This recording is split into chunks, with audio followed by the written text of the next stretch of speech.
Bom, gente, estou aqui para passar para vocês as respostas aqui comentadas, né? Como eu tinha prometido, as respostas comentadas da lista de ligações químicas. E antes de começar, vocês viram que eu coloquei algumas leituras complementares na lista, após algumas questões. Essas leituras, elas são de assuntos complementares que a gente não conseguiu ver na sala, e é importante que vocês leiam, mas ao longo da resolução da lista, eu vou trazer esses assuntos e vou também revisar o assunto que a gente viu de ligações químicas.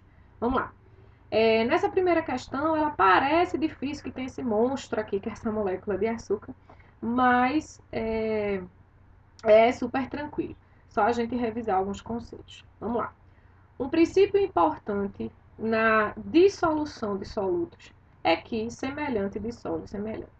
Isso explica, por exemplo, o açúcar se dissolver em grandes quantidades na água, ao passo que o óleo não se dissolve. A dissolução na água do soluto apresentado ocorre predominantemente por meio da formação de. E aí a gente tem algumas alternativas aí para responder a questão. Bom, dissolução nada mais é do que dissolver uma substância em outra. E dissolver é misturar. Então, quando a gente fala em dissolução, a gente está falando em misturar uma substância na outra, interagir uma substância com a outra. Esse princípio aqui de semelhante dissolve semelhante nada mais é do que substâncias polares se misturam somente em substâncias polares. Da mesma forma, substâncias apolares somente se misturam em substâncias apolares. Então, as duas substâncias precisam ser semelhantes em questão de polaridade para elas se misturarem. Nós sabemos, né, pelas nossas aulas, que a água é uma substância polar, por causa daquela história do deslocamento da nuvem eletrônica. O oxigênio, por ser mais eletronegativo, ele puxa a nuvem eletrônica para ele, a nuvem eletrônica das duas ligações, ele puxa essas nuvens eletrônicas e não tem nenhuma outra força aqui que consiga equilibrar essa puxada. Então, toda a carga eletrônica vai ficar concentrada aqui no oxigênio. E aí ele fica mais eletronegativo, porque os elétrons estão mais perto dele. E os hidrogênios, né, por consequência, ficam positivos, porque os elétrons estão afastados, os elétrons da ligação estão afastados do hidrogênio. Então a carga negativa está afastada, ele fica mais positivo. Aqui no oxigênio a carga negativa está concentrada, então ele fica negativo. Se ele é polar, o açúcar também é, porque o açúcar se mistura na água. Então, se eles interagem, eles são polares, porque semelhante dissolve semelhante. Tá? O açúcar aqui é o soluto que está falando aqui na questão, porque é quem se dissolve, tá? E a água é o solvente, que é onde está se dissolvendo, o soluto, tá? E aí, a gente olhando aqui no açúcar, o que é que a gente pode ver aqui que caracteriza o açúcar como uma substância polar? Bom, a gente não pode falar aqui de dentro das moléculas, não agora, né? Mas a gente tem aqui, ó, essas ligações OH externas. Tá vendo? Todos esses OH aqui que estão nas pontinhas da molécula. Pronto. Esses OH aqui nada mais são do que essas ligações aqui, ó, iguaizinhas a da água. Então, a gente tem a ligação, o oxigênio e o H. Isso aqui é a representação desse OH aqui na pontinha da molécula. Então, conforme a gente viu aqui, né, a nuvem eletrônica do hidrogênio vai se deslocar aqui para o oxigênio, ele vai ficar parcialmente negativo, porque os elétrons estão se concentrando nele, e o hidrogênio vai ficar parcialmente positivo. Esse OH na pontinha da molécula caracteriza essa ligação e torna o açúcar polar. Então, essa interação aqui, polar com polar, faz com que o açúcar se misture na água, certo? E aí, beleza, a gente já caracterizou polaridade aqui, então vamos falar sobre a interação entre os dois, como é que ocorre. Bom, a gente tem o açúcar e a água se misturando, certo? O açúcar é uma molécula. A água também é uma molécula. Então, a gente tem a interação entre moléculas. Se a gente tem entre moléculas, são interações intermoleculares entre as moléculas. Então, essas interações intermoleculares são que podem ser do tipo que a gente viu lá na nossa última aula. Então, se a gente caracterizou como intermoleculares, a gente não pode dizer que a interação entre água e açúcar é caracterizada pelas interações intramoleculares. Quais são as ligações intramoleculares? São as ligações iônicas, covalentes e metálicas. Então, essas três são interações entre átomos que formam os compostos. Então, daqui a gente já pode cancelar duas alternativas, perdão. São as ligações iônicas e covalentes. Por quê? Elas são entre os átomos, não são entre moléculas. Aqui a gente tem moléculas prontas, tá? Se a gente estivesse falando, por exemplo, da interação entre o oxigênio e o hidrogênio da molécula da água, a gente estaria falando aqui de ligação covalente, que é uma ligação intramolecular, beleza? Mas a gente está falando de ligações entre as moléculas. Bom, essas forças, né, que unem as moléculas, como a gente falou na aula de domingo, na aula anterior, essas forças intermoleculares, elas agem principalmente, primordialmente, por forças de atração. Então, uma molécula se atrai na outra e elas ficam juntas. Não são ligações físicas propriamente ditas, de compartilhamento ou de transferência de elétrons, como as ligações dentro dos átomos, ou as ligações entre os átomos, tá? Que são as iônicas, covalentes e metálicas. Essas interações intermoleculares entre as moléculas, elas são interações do tipo de atração. Então, uma parte da molécula está positiva, a outra parte da molécula está negativa, e aí elas conseguem ficar juntinhas por uma força de atração. Sabendo disso, a gente pode olhar aqui as duas moléculas, né? E ver, bom, se eu tenho uma atração de uma parte positiva de uma molécula e uma parte negativa de outra molécula, eu vou ter aqui, provavelmente, a atração entre a parte positiva dessa ligação OH e a parte negativa da água. Ou o contrário, a interação entre a parte negativa do OH e a parte positiva da água. Pronto, esse é o princípio para as duas moléculas conseguirem interagir entre si, tá? É a parte positiva de um interagindo com a parte negativa da outra. E aí a gente tem aqui, né, os tipos principais de interações intermoleculares, que são dipolo induzido para substâncias apolares. Então, quando uma substância apolar se misturar na outra, as interações vão ser do tipo dipolo induzido. Dipolo permanente, que são entre substâncias polares, a água e o açúcar são substâncias polares. Então, a gente tem uma alternativa aqui. Ou pontes de hidrogênio, que são um caso específico de substâncias polares, porém, são substâncias que possuem o hidrogênio ligado aos átomos de flúor, oxigênio e nitrogênio. É um tipo de dipolo permanente bem mais forte, porque a eletronegatividade entre o hidrogênio e qualquer um desses três compostos aqui é muito grande. Então, é uma força de atração bem maior entre essas moléculas quando a gente tem esse caso de ponto de hidrogênio. Bom, aí a gente olha aqui, né, e vê. A gente tem hidrogênio ligado a oxigênio, hidrogênio ligado a oxigênio. Então, a resposta só pode ser ponte de hidrogênio, porque é entre substâncias polares, ok?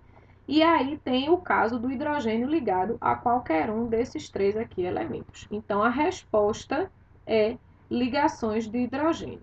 Bom, aí comentando as outras duas alternativas, interação íon-dipolo. Essa interação íon-dipolo, nada mais é do que o íon se ligando, por exemplo, a alguma molécula que esteja lá no meio do caminho. Por exemplo, a gente tem a molécula de água e o íon Cl-. Então, essa interação do íon com uma molécula polar caracteriza a interação íon-dipolo, tá? Ó, aqui o íon Cl-, a molécula já prontinha, polar, caracteriza a interação íon-dipolo. Interações hidrofóbicas, hidroágua, fobia, aversão. A gente não está falando de uma interação de uma substância que tem aversão ou que tem repulsão à água. Não, já está falando exatamente o contrário. A gente está falando de uma interação que tem afinidade com a água. Beleza? Próxima questão. De modo geral, os componentes que têm ligações, atenção, ligações covalentes.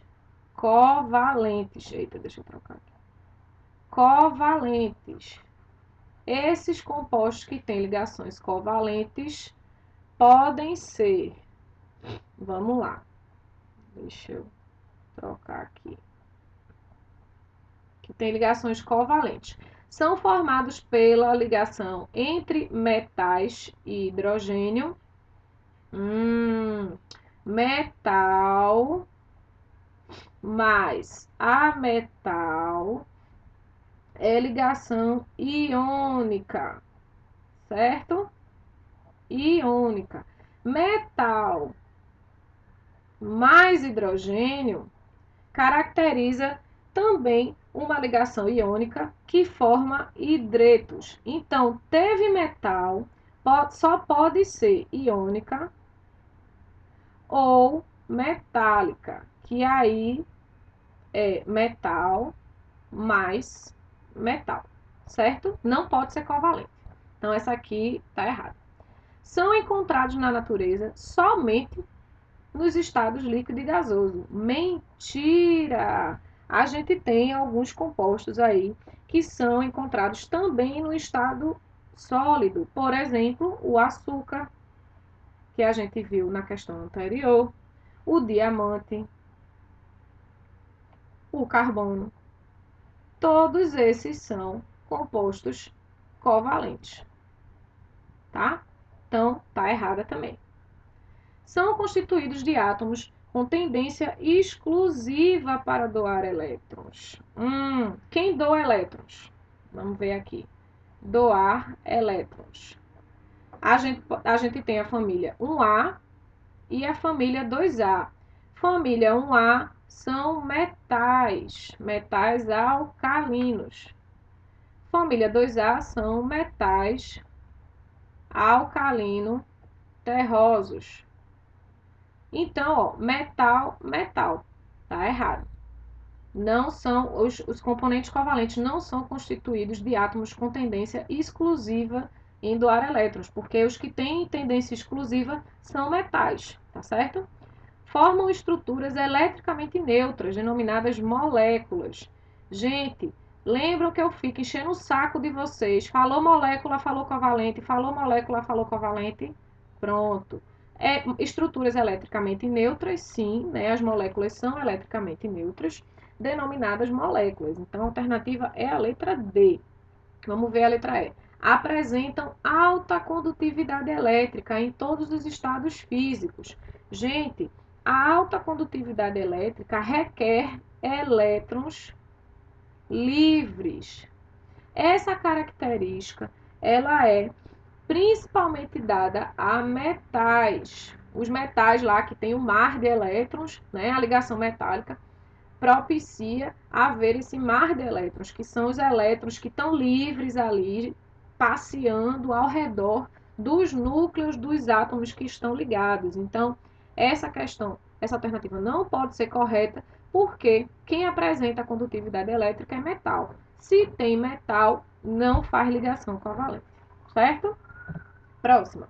Com relação à química, coloque verdadeiro ou falso nas afirmativas abaixo. A seguir a opção correta.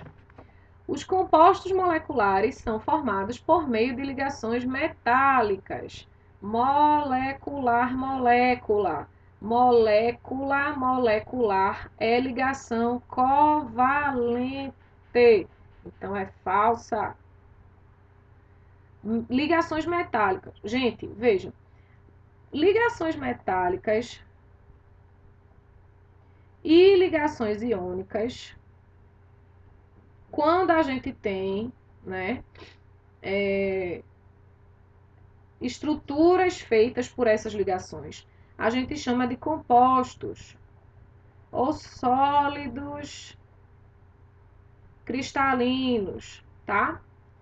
Quando a gente tem a ligação covalente, a gente chama de molécula. Falou molécula, é ligação covalente, certo? Uma substância formada pela ligação entre um metal e um ametal é iônica, correto? Ligação iônica é metal mais ametal. A metálica é metal mais metal. E a covalente é hidrogênio, semimetal. Eita, escrevi errado aqui, peraí. Hidrogênio, semimetal.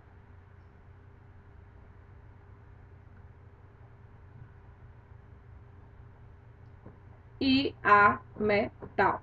Interações entre essas três classes aqui, certo? Na tabela periódica, elementos presentes na coluna 17 tendem a receber elétrons, enquanto que os presentes na coluna 1 tendem a doar elétrons. Quem é a coluna 17 ou 7A? Ficou claro, Brahma imitou Antártica. Quem é da coluna 1 ou 1A? Hoje, Lina K. Opa, esse é um K. Roubou o Césio da França. Essa família 7A é caracterizada por ter 7 elétrons na última camada. Olha a dica aqui. 7 elétrons na última camada. Então, para eles, é mais fácil receber um elétron, para completar os 8 elétrons, do que doar esses 7 elétrons. Então, por isso, a família 7A tem essa característica de ser mais fácil receber elétron do que doar, para poder completar os 8 elétrons na última camada. A família 1A, ela tem um elétron na última camada. Então, para ela é mais fácil doar esse elétron do que receber 7 elétrons para completar essa camada aqui. E formar, exceto o hidrogênio, tá, gente? Que o hidrogênio é com 2 elétrons na última camada, mas todos os outros aqui precisam de 8 elétrons na sua última camada. Então, para eles é mais fácil se livrar desse 1 do que receber 7 para formar 8 elétrons na última camada. Então, essa alternativa é verdadeira. A tabela periódica atual foi organizada baseada no número atômico dos elementos, verdade, e esse número atômico na tabela periódica é crescente. Certo? Certo, verdadeira. Então, daqui a gente já pode matar? Vamos ver aqui. Essa aqui não pode, essa aqui não pode, essa aqui não pode, essa aqui não pode. Então, a alternativa correta é a letra C. Mas vamos avaliar as outras alternativas, tá?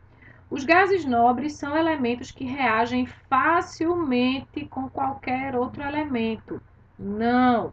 Os gases nobres da família 8A já têm o octeto completo. Então, eles não reagem naturalmente com outros elementos, tá? A gente pode fazer manipulações em laboratório, mas naturalmente eles não reagem, porque eles já têm o octeto completo, eles já têm a camada de valência completa. Então, eles não precisam estar reagindo com ninguém, tá? Então, é falsa. Um elemento XY e um elemento Y2+, formarão um composto iônico X2Y. Vamos avaliar. Bom, para esse elemento XY, a gente pode pensar o seguinte.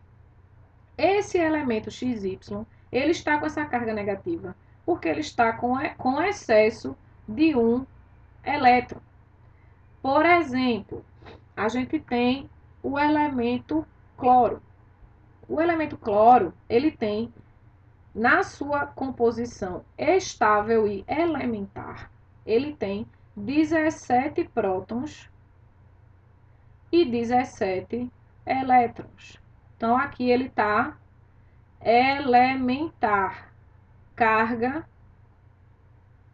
neutra, tá? E aí, quando a gente tem o íon Cl-, que a gente viu lá na aula de ácidos, né? Quando a gente dissolve o HCl dentro da água, a gente forma íons H+ e Cl-. Quando a gente tem esse íon Cl-, quer dizer que na configuração dele lá do átomo, ele tem 17 prótons, isso não muda, e tem 18 elétrons. Ele tem um elétron a mais, tá? E isso caracteriza ele com a carga 1-, que é a carga aqui do íon. Para o Y2+, o Y2+, a gente pode dizer que ele está com falta de 2 elétrons. Por isso que ele está com essa carga 2+. Vejam, quando a gente tem no íon um excesso de elétrons, a carga dele vai ficar negativa. Por quê? Porque a carga de elétrons está maior do que a carga de prótons dentro do átomo. Então, se a carga negativa está maior do que a carga positiva, ele vai ficar negativo. Esse Y2+, né, caracterizado por essa falta de 2 elétrons, a gente pode relacionar, por exemplo, ao elemento oxigênio. O elemento oxigênio tem... o elemento cálcio, desculpa. O cálcio... Oxigênio não, o cálcio. O elemento cálcio, ele tem 20 prótons e 20 elétrons. Isso aqui é a configuração dele, elementar, carga neutra, tá? E aí, o íon Ca2+, que a gente tem lá, quando a gente separa, por exemplo, o hidróxido de cálcio. Quando a gente pega essa base, coloca na água, a gente vai ter a separação de íons Ca2+ e OH-. Então, quando a gente tem essa separação, a gente vai ter na configuração do átomo de cálcio 20 prótons, porque a quantidade de prótons não muda, mas a gente vai ter 18 elétrons. Então, essa configuração faz o átomo ter a carga 2+. Mais por quê? Porque ele tem uma menor quantidade de elétrons relacionada à quantidade de prótons que tem no seu núcleo. Então, se tem mais carga positiva, a gente vai relacionar o íon como sendo uma carga positiva. Beleza. Então, a gente pode relacionar aqui esses dois, tá? Fazer uma relação. E como é que a gente vai montar a estrutura? Essa estrutura vai ser caracterizada por uma ligação iônica? Sim. Quando a gente tem os elementos positivos, 1+ e 2+, é caracterizado por metais, né? E a gente pode ter também o hidrogênio aqui, e aí a gente pode ter uma ligação covalente, mas aqui nessa estrutura, como a gente tem o íon 2+, a gente vai caracterizar aqui como sendo um metal. Então, a ligação de um metal com a metal é uma ligação iônica, certo? E aí, como é que a gente vai montar a estrutura? Sempre o cátion vem primeiro, tá? Quem é o cátion? O cátion é o Ca2+. O cátion é sempre o positivo, tá? O positivo. E o ânion é o negativo. Então, o Y2+ é o cátion e o X- é o ânion. Beleza. Como é que a gente sabe o número? Quantos de um vai ser para o outro? Bom, o X- está com excesso de um elétron. O Y2+ está com falta de 2 elétrons. Então, a gente vai precisar de 2 unidades de X para neutralizar ou para fornecer esses 2 elétrons aqui que estão faltando no Y, tá? Se o Y está faltando 2 elétrons e a gente só tem esse X menos, então a gente vai precisar de 2 unidades desse X para poder fornecer esses 2 elétrons que estão faltando no Y. Então, como o cátion vem primeiro, é uma unidade do Y e 2 unidades do X. Então, o composto formado entre esses dois íons vai ser o YX2. Então, aqui, ó, tá errado. É YX2. Aqui tá invertido. Aqui tá o ânion primeiro e o cátion depois. Mas é o contrário. É o cátion primeiro e o ânion depois. Certo? Então, aqui é falsa. Então, a gente termina aqui as alternativas dessa questão. Próximo. Por terem camada de valência completa, alta energia de ionização e afinidade eletrônica praticamente nula, considerou-se por muito tempo que os gases nobres não formariam compostos químicos. Porém, em 1962, foi realizada com sucesso a reação entre o xenônio e o hexafluoreto de platina. E desde então, mais compostos novos de gases nobres vêm sendo sintetizados. Então, o xenônio, gás nobre. Lembram que eu falei para vocês que a família 8A não reage naturalmente com outros elementos químicos porque ele já tem a camada de valência completa? Pronto. Mas a gente pode fazer reações artificiais em laboratório. E aí a gente usa lá o xenônio com outros compostos, principalmente compostos da família 7A, tá? Flúor, cloro, iodo, para fazer esses compostos aí moleculares artificiais, certo? Tais compostos demonstram que não se pode aceitar acriticamente a regra do octeto, na qual se considera que, numa ligação química, os átomos tendem a adquirir estabilidade assumindo a configuração eletrônica de gás nobre. Dentre os compostos conhecidos, um dos mais estáveis é o difluoreto de xenônio. Difluoreto de xenônio, no qual dois átomos do halogênio flúor, dois átomos do halogênio flúor se ligam covalentemente ao átomo de gás nobre do xenônio para ficarem com 8 elétrons de valência. Então, a gente tem essa estrutura aqui, difluoreto de xenônio. 2 átomos de flúor para um átomo de xenônio. Ao se escrever a fórmula de Lewis do composto de xenônio citado, quantos elétrons na camada de valência haverá no átomo de gás nobre? Então, ele dá a configuração eletrônica do xenônio, né, da camada de valência, 5s2, 5p6, e dá também a camada de valência do flúor, 2s2, 2p5. Vejam a diferença aqui, né? O flúor precisa de um elétron para conseguir a configuração do xenônio. E aí a gente tem aqui essa estrutura, e aí vamos montar. Bom, a gente tem o xenônio aqui. E aí qual é essa estrutura de Lewis, da fórmula de Lewis? É aquela fórmula a fórmula de elétrons, então que a gente bota lá a fórmula de pontinhos. Então a gente vem e coloca aqui, né, os elétrons lá que estão na camada de valência do xenônio.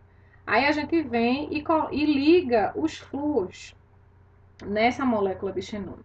Aí a gente tem um flúor aqui que tem 7 elétrons na sua camada de valência, tá? E um outro flúor aqui que tem 7 elétrons na sua camada de valência. Essa é a estrutura de Lewis, tá? E aí, esse elétron do xenônio vai ser compartilhado com esse elétron do flúor, e esse elétron do xenônio vai ser compartilhado com o elétron do flúor. Veja, o xenônio, ele não tem quantidade de elétrons que ele precisa ter para ter a configuração de gás nobre, porque ele já é um gás nobre. Então, essas ligações aqui, elas dependem dos flúores. Então, se o flúor precisa fazer um compartilhamento de um elétron para ficar com a configuração de gás nobre, então vai ser feita apenas uma ligação com o xenônio. Do mesmo jeito é esse outro flúor. Então, como ele só precisa compartilhar um elétron para ficar com 8 elétrons, então tá tudo certo. Bom, e aí, se a gente tiver com dúvida, é só contar quantos elétrons aqui o flúor vai ter na sua última camada. Então, ó, 1, 2, porque o xenônio está compartilhando um elétron com ele. 1, 2, 3, 4, 5, 6, 7, 8. Então, ok. 1, 2, 3, 4, 5, 6, 7, 8. Então, os flúores estão ok. Agora, quantos elétrons o xenônio, porque ele quer saber do gás nobre, quantos elétrons ele vai ter na sua última camada? E aí é só contar todos os elétrons que o xenônio vai ter. 1, 2, 3, 4, que ele está compartilhando esse elétron aqui com o flúor, então o elétron é dele também. 5, 6, 7, 8, 9, 10. Então, o xenônio vai ficar na sua última camada com 10 elétrons, tá? Os flúores vão ficar com 8 elétrons na última camada, ok? E o xenônio vai ficar com 10. Então, a alternativa correta é a letra C. Próxima. O hidrocarboneto apresentado, representado pela estrutura química a seguir, pode ser isolado a partir de folhas ou flores de determinadas plantas. Além disso, a sua função é relacionada, entre outros fatores, ao seu perfil de insaturações. Insaturações a gente vai ver com mais detalhe em química orgânica, que são as duplas e triplas ligações. Então, são essas aqui, ó. Beleza? Essas aqui são insaturações. Então, já adiantando, quando a gente diz que uma molécula é saturada, ela só tem ligações simples. Quando a gente diz que uma molécula orgânica é insaturada, ela tem ligações duplas e triplas. Certo? Beleza. E aí, considerando esse perfil específico, quantas ligações π a molécula contém? Essa questão é uma questão de orgânica, mas ela serve também para o nosso assunto de ligações químicas, tá? E também para as moléculas inorgânicas. Quando a gente tem uma molécula com ligações simples, por exemplo, a molécula de Cl2, a gente tem uma ligação só unindo os átomos. Essa ligação é do tipo sigma. É uma ligação forte, é uma ligação direta que tem um emparelhamento direto entre os átomos. Então, um átomo vai ficar de frente para o outro e essa interação, essa fusão de orbitais vai ocorrer, né, de um átomo com outro, e a gente tem essa ligação. Quando a gente tem uma ligação dupla, por exemplo, do CO2, né, a gente tem duas ligações aqui unindo o carbono a cada oxigênio. Uma ligação delas vai ser a sigma e a outra vai ser a pi. Então, o que acontece? Nessas ligações, a ligação vai ter uma ligação direta, né? Como eu falei, vem um átomo de frente para outro átomo, e aí acontece a fusão, a sobreposição dos orbitais, e aí a gente consegue ter esse compartilhamento de elétrons, porque aí vai juntar um orbital no outro, os elétrons vão ficar passeando ali entre os átomos. Essa é a ligação sigma. E a ligação pi é uma ligação lateral, que acontece quando a gente tem um outro tipo de orbital, que aí eles vão ficar lateralmente na molécula e aí vão se aproximar. Eles não vão ter um contato direto com a ligação sigma. Eles vão apenas se aproximar e os elétrons vão conseguir passear ali pelo orbital. Então, ligação dupla é uma ligação sigma e uma ligação pi. Quando a gente tem uma ligação tripla, por exemplo, da molécula de N2, aqui é de CO2 e aqui é de N2, então uma dessas ligações vai ficar sendo a sigma e as outras vão ficar sendo a pi. Então, na ligação simples, uma molécula é sigma, uma ligação é sigma. Na ligação dupla, é uma sigma e uma pi. E na ligação tripla, são uma sigma e duas pi, ok? Então, elas funcionam do mesmo jeito, essas ligações pi. vão ser aproximações laterais dos orbitais e aí os elétrons conseguem ficar se movimentando ali. Quem é a ligação mais forte? A sigma. A sigma é mais forte do que a pi, porque a sigma é contato direto e a pi é aproximação. Então, aqui a gente olha que só pode ter ligação pi nas duplas e triplas ligações. Então, a gente avaliando aqui, a gente tem aqui, ó, uma ligação tripla. Então, a do meio é sigma e as outras duas são pi. Então, a gente tem duas ligações pi. A gente tem uma ligação dupla. Então, essa segunda aqui é uma ligação pi. E a gente tem outra ligação dupla. Então, a segunda é uma ligação pi. Então, contando uma, duas, três, quatro ligações pi. Então, aqui a resposta é a letra C. Próxima. O entendimento de como as ligações químicas se formam é um dos assuntos fundamentais da ciência. A partir desses fundamentos, pode-se entender como são desenvolvidos novos materiais. O ruim do Enem é porque é um blá blá blá danado, né? Na questão. Você chega cansa de falar a questão. Por exemplo, de acordo com a regra do octeto, na formação de uma ligação covalente, os átomos tendem a completar os seus octetos pelo compartilhamento de elétrons. Então, aí que a gente já viu em sala, né? Atingir a configuração, a danada configuração lá do gás nobre de 8 elétrons na última camada. Porém, quando o átomo central de uma molécula tem orbitais d vazios, ele pode acomodar 10, 12 ou até mais elétrons. Os elétrons dessa camada de valência expandida podem estar como pares isolados ou podem ser usados pelo átomo central para formar ligações. A estrutura que representa uma molécula com octeto expandido, é uma exceção, é. Bom, esse assunto a gente não viu em sala. Coloquei uma leitura complementar sobre exceção à regra do octeto para vocês, mas eu vou dar uma explicadazinha aqui agora, que é sempre melhor a gente falando, né, do que lendo.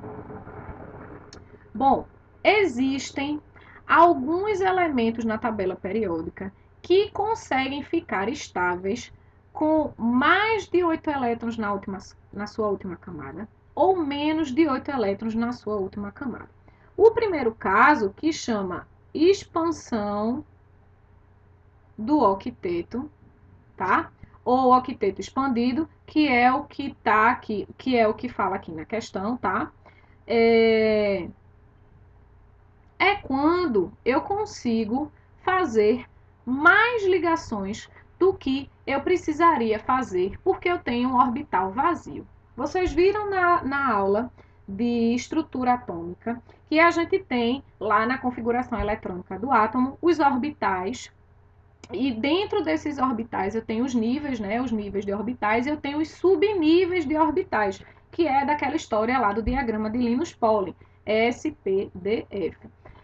Em alguns elementos, como o fósforo e o enxofre, tá? Que são os mais comuns da gente ver acontecer esse tipo de coisa, eles têm dentro deles o orbital D, lá na terceira camada. Por exemplo, eu vou dar um exemplo do fósforo, tá? De uma molécula de fósforo. Perdão, de um átomo de fósforo. O fósforo, ele tem número atômico 15. Então, a gente fazendo a distribuição eletrônica dele lá, é 1s2, 2s2, 2p6, 2410, 3s2, 3p3. Então, aqui é a camada de valência dele, tá? Tem 5 elétrons na sua última camada. Teoricamente, ele precisaria receber 3 elétrons de alguém, compartilhar, né, no caso, 3 elétrons de alguém para ficar de boa lá com 8 elétrons na sua última camada. Porém, essa camada 3, esse nível 3 é o nível que tem os orbitais S, P e D. Então, mas no fósforo, esse orbital D aqui, ele está vazio de elétrons, porque os elétrons só estão nesses dois aqui. Aí vocês lembram que o orbital S é uma caixinha, o orbital P são 3 caixinhas e o orbital D são 5. O F são 7, são 7 caixinhas.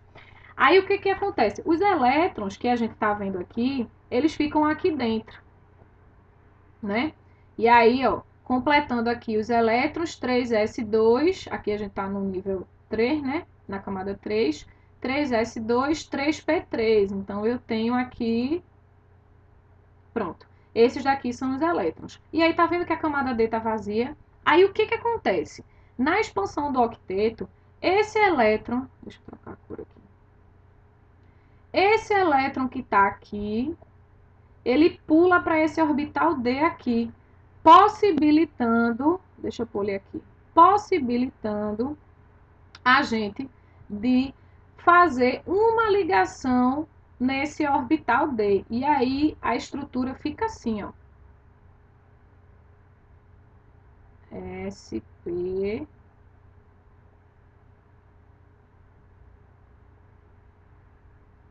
e o D.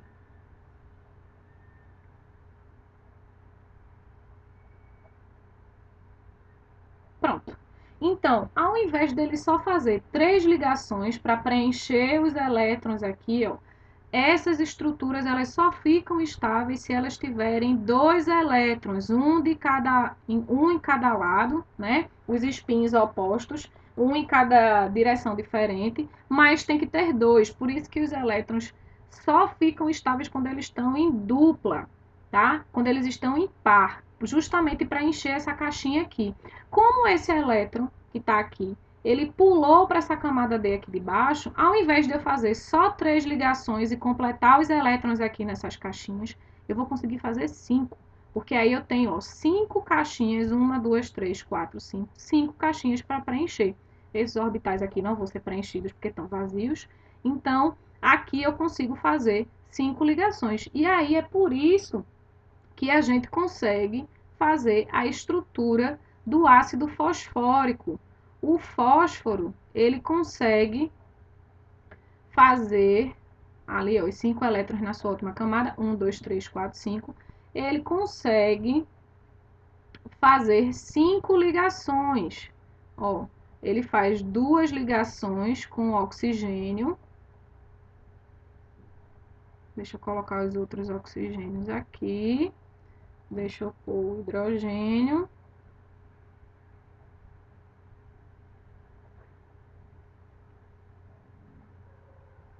Olha só, que legal. E aí, eu tenho aqui, ó, 5 ligações. Tá vendo? Porque eu consegui aqui espaço para colocar 5 elétrons. Isso aqui é a teoria do octeto expandido. Então, eu tenho um elétron aí que ele dá uma fugida para esse orbital D vazio e abre uma caixinha para a gente conseguir colocar um outro elétron. Isso acontece com mais comumente com esses elementos aqui, o fósforo e o enxofre. Então, vocês vão ver nas questões do Enem octeto expandido com fósforo e enxofre. Já a contração do octeto, tá? Ou octeto incompleto,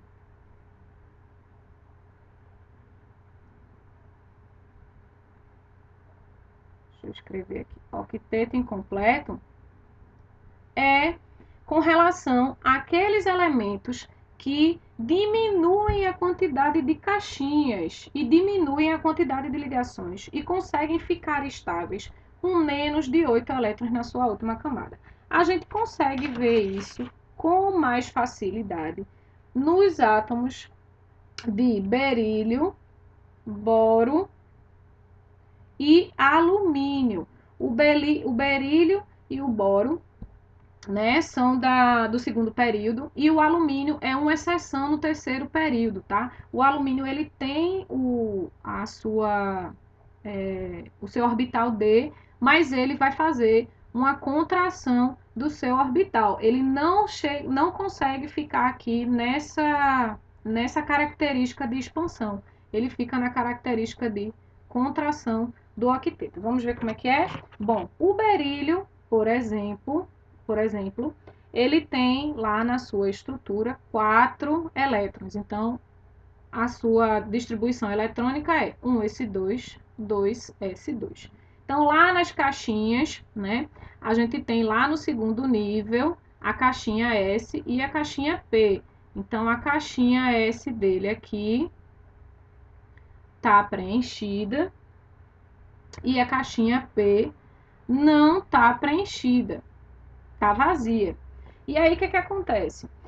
Ele precisaria, aqui, no caso do berílio, ele precisaria perder 2 elétrons. Ele é da família 2A, tá? E aí, ele precisaria perder esses 2 elétrons para ficar na configuração de um gás nobre, do hélio. O hélio, ele tem essa configuração S2 aqui. Então, para ele ficar com a característica do hélio, ele precisaria perder 2 elétrons. Mas aí, ele não se comporta como metal. Ele é da família 2A, então ele é um metal. Ele não se comporta como uma família de metal. Ele pode fazer ligações covalentes. Apesar dele ser um metal, ele faz ligações covalentes com elementos da família 7A. E aí acontece a mesma coisa que acontece aqui. Ele vem, ele joga esse elétron que está aqui, tá?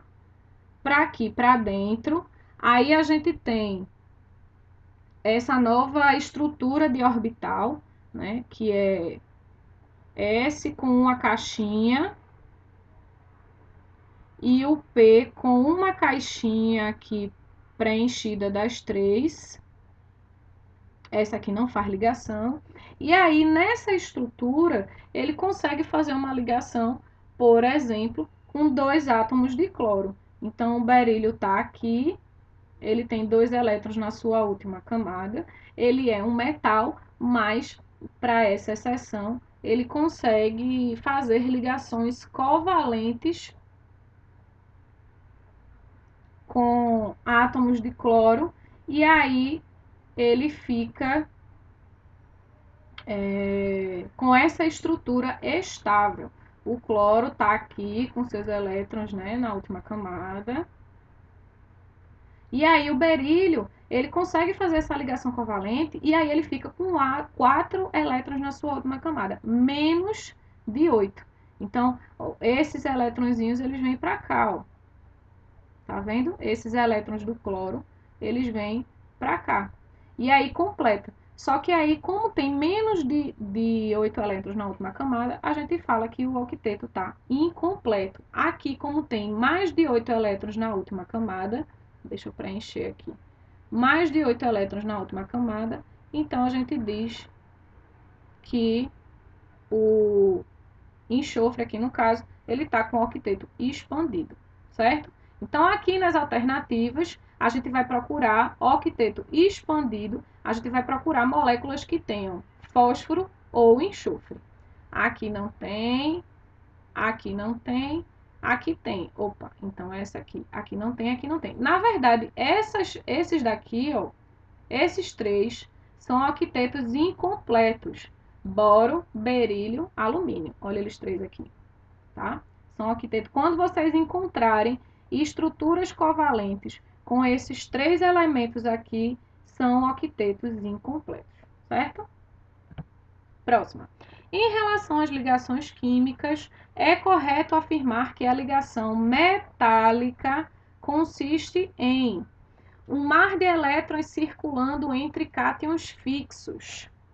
Bom, a alternativa é a letra A, que é um mar de elétrons circulando entre cátions. Cátions são os núcleos dos átomos, tá? São os átomos lá de metal que estão se ligando. Então, os núcleos dos átomos vão ser a parte positiva e a eletrosfera, os elétrons que estão ali circulando livres, né, por esses átomos, por essas partes positivas, vão ser a parte negativa. Vamos olhar as outras alternativas. Inúmeros íons mantidos unidos como que em uma grade. Isso aqui é a ligação iônica. São os sólidos iônicos, tá? Eles que ficam nessa estrutura. É uma estrutura cristalina, como que em uma grade. Um mar de elétrons circulando ânions fixos. Ânion, a estrutura do ânion é negativa. Não tem como uma estrutura negativa circular uma outra estrutura negativa. Isso aqui dá repulsão. Não é possível, certo? Um mar de prótons circulando ânions fixos. Os prótons é que são fixos, gente. Os prótons, eles estão fixos dentro do núcleo, tá? Eles não se mexem, exceto quando a gente tem radioatividade. A gente não está falando de radioatividade aqui, a gente está falando de ligação metálica. Então, os cátions, eles estão fixos lá no núcleo, os prótons, eles estão fixos lá dentro do núcleo da molécula. Então, do átomo, perdão. Então, eles não se mexem. Quem se mexe é o elétron.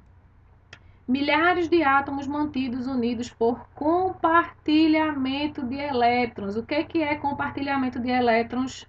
Ligação covalente, certo? Então, a alternativa é a letra A. Uma ligação iônica entre dois átomos ocorre normalmente quando eles apresentam, olha só, ligação iônica. Vamos falar agora especificamente sobre ligação iônica.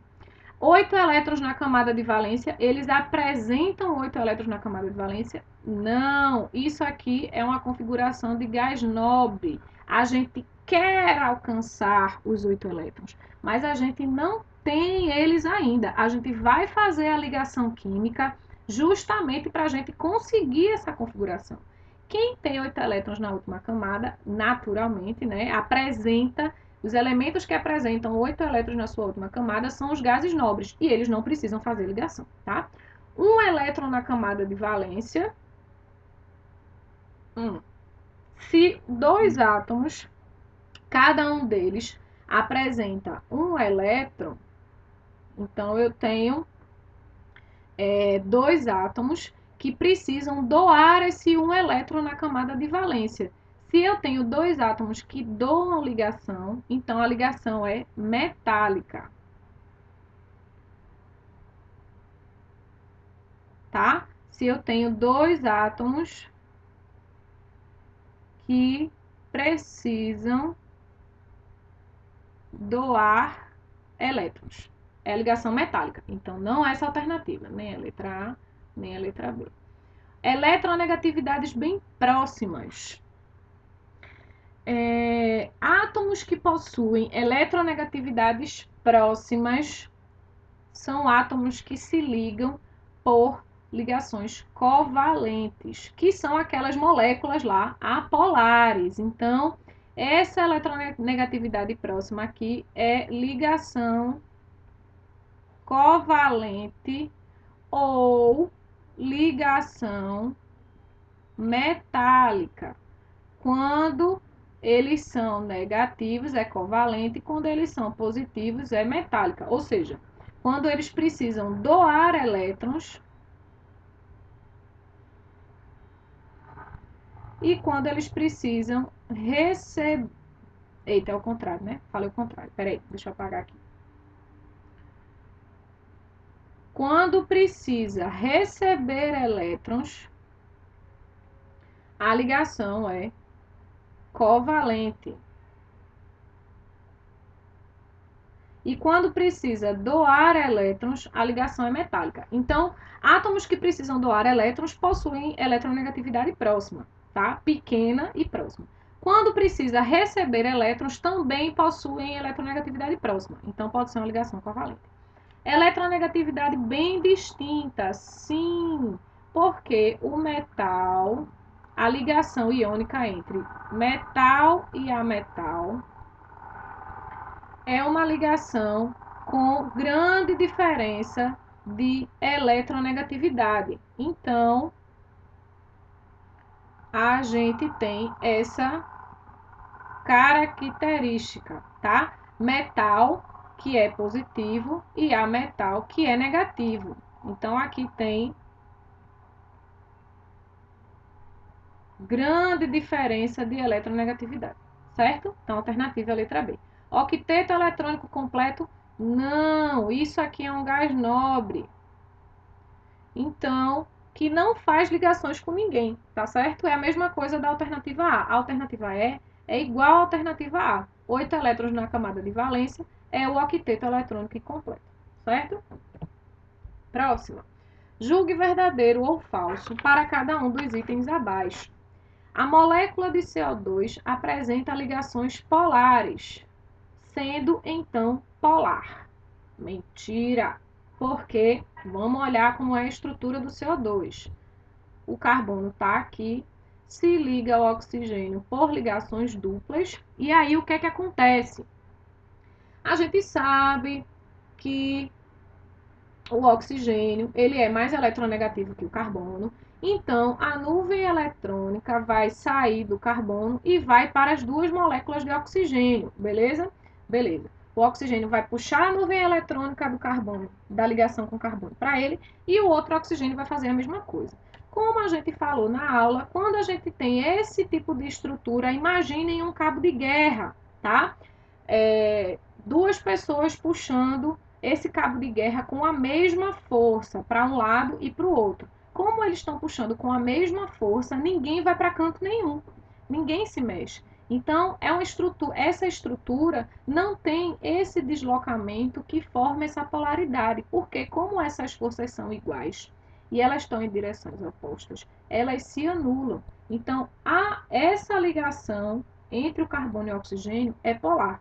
Mas quando a gente tem essa estrutura, né, com um oxigênio de cada lado exercendo a mesma força de atração da nuvem eletrônica, a gente vai ter uma molécula apolar, porque essas forças aqui, esses momentos de polo, lembra que eu falei para vocês? Esses momentos de polo, eles se anulam, certo? Então é falsa. Toda molécula polar apresenta ligações polares.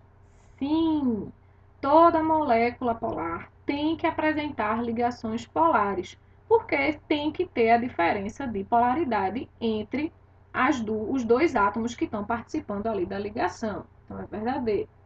Toda molécula apolar apresenta ligações apolares. Não, olha o exemplo aqui. A ligação C dupla O, ela é polar.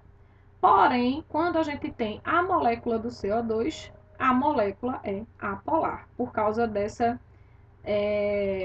anulação das forças aqui de atração aí da nuvem eletrônica, tá? Então, é falso. Daqui, acho que a gente já consegue fazer alguma questão, né? Não é essa, não é essa, não é essa, não é essa. Pronto, a alternativa verdadeira é a letra A, mas vamos olhar as outras afirmações, né? Se a molécula de água apresentasse geometria linear, ela seria apolar. Vamos avaliar? A molécula de água é esta aqui. Por que que ela tem essa conformação angular? Bom, ela tem essa conformação porque esses pares de elétrons desemparelhados do oxigênio, eles empurram essas ligações para baixo por causa da força de repulsão entre os elétrons. Negativo com negativo se repele. Então, a gente poderia, por exemplo, aqui está dizendo se colocasse como uma geometria linear, né? A gente tem isso aqui, essa ligação, porém, a gente tem os pares de elétrons do oxigênio que, por força de repulsão, empurram essas ligações aqui para baixo. E aí a gente fica com essa geometria. Então, a gente tem esses elétrons que empurram para baixo e essa configuração aqui angular, certo? Por causa desse par de elétrons aqui que tem no oxigênio, que empurra essa ligação para baixo. Se não existisse esse par de elétrons desemparelhados no oxigênio que empurra as ligações para baixo, a gente teria essa estrutura linear. Essa estrutura linear traz para a gente o quê? O hidrogênio vem, o oxigênio puxa a nuvem eletrônica do hidrogênio para cá, e ele puxa essa nuvem eletrônica para cá. Essa puxada da nuvem eletrônica para dentro ela traz também a anulação dos momentos dipolo, tá? Essa puxada é como se uma pessoa estivesse puxando para dentro, a outra também estivesse puxando para dentro com a mesma força. Como a gente não tem elétrons desemparelhados aqui para caracterizar essa intensificação, né? E para garantir que o momento dipolo não vai ser nulo, porque aí eu vou ter mais eletronegatividade aqui, como a gente não vai ter, então essa molécula sendo linear, ela é apolar. Então, essa alternativa aqui é verdadeira, como está aqui, na resposta certa, né? Toda molécula tetraédrica é apolar. Mentira. Vamos ver um exemplo. Eu tenho a molécula de metano, que é tetraédrica, tá? E eu tenho a molécula de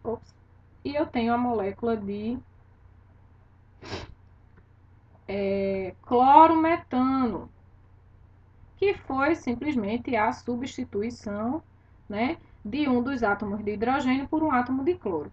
Comparando essas duas estruturas, aí eu vou ter aqui, né, a nuvem eletrônica vindo aqui para dentro do carbono. Essa nuvem eletrônica está se anulando porque o carbono não tem elétrons desemparelhados para intensificar essa eletronegatividade. Então, essa estrutura aqui é apolar, porque esses momentos de polo aqui, eles se anulam por causa da estrutura da molécula, tá? Já quando a gente olha aqui essa estrutura com esse cloro, veja, a gente tem o deslocamento da nuvem eletrônica dos hidrogênios para o carbono. Porém, a gente não pode falar que está anulando, porque o cloro, que é mais eletronegativo, muito mais eletronegativo que o carbono, está puxando essa nuvem eletrônica de todo mundo, inclusive do carbono, para cima. Então ele puxa para cima e ele fica muito negativo. E aí, por ele ficar muito negativo, esses hidrogênios que estão na pontinha ficam positivos e o cloro, o carbono também, certo? Por quê? O cloro ele vai puxar, o carbono está puxando as nuvens eletrônicas do hidrogênio e o cloro vai puxar a nuvem eletrônica de todo mundo aqui para ele. Então vai ficar muito intensificada a nuvem eletrônica aqui em cima. E isso caracteriza uma substância polar. É tetraédrica? É. É igual a essa aqui? É. Porém, por causa da presença do cloro aqui, a estrutura fica polar, porque o cloro é muito, muito, muito negativo e vai puxar a nuvem eletrônica de todo mundo para ele. Então, é falso, tá? Porque a gente tem estruturas tetraédricas polares. Beleza? Última questão. O cloreto de vinila é uma substância utilizada na produção de um polímero conhecido como PVC. Sua fórmula estrutural plana está a seguir representada. Em uma molécula dessa substância, o número de elétrons compartilhados é igual a... Fácil. Essa é a mais fácil que tem aqui na lista. A gente tem aqui a molécula, aqui, né? O cloreto de vinila. E aí, cada ligação dessa, gente, é um compartilhamento de quantos elétrons? 2. É só olhar nesse tracinho e a gente imaginar que em cada ponta desse tracinho eu tenho um elétron. Então, cada tracinho desse vai ter 2 elétrons. É a mesma coisa de eu fazer essa estrutura aqui, por exemplo, tá? E aí eu coloco, né, os elétrons desemparelhados, vamos dizer assim, que tem aqui no cloro. Carbono não vai ter elétrons desemparelhados. Hidrogênio também não vai ter, só o cloro que vai ter. Essa estrutura é igual a essa, então em cada ponta do tracinho eu vou ter um elétron. Quantos elétrons compartilhados? Compartilhados, ó, que estão em ligações. Quando a gente tem elétrons nos átomos que não fizeram ligações, a gente chama de desemparelhado, tá? Que não fez ligação. Então, a gente vai contar os elétrons que fizeram ligações. Então, aqui nos tracinhos, ó, 1, 2, 3, 4, 5, 6, 7, 8, 9, 10, 11, 12. Então, a letra correta é a letra E. Pronto. Qualquer dúvida, gente, vocês mandem mensagem para mim que eu tento esclarecer melhor alguma questão que tenha ficado com alguma pontinha aí de dúvida. Beleza? Obrigada, gente. Beijo, beijo, beijo.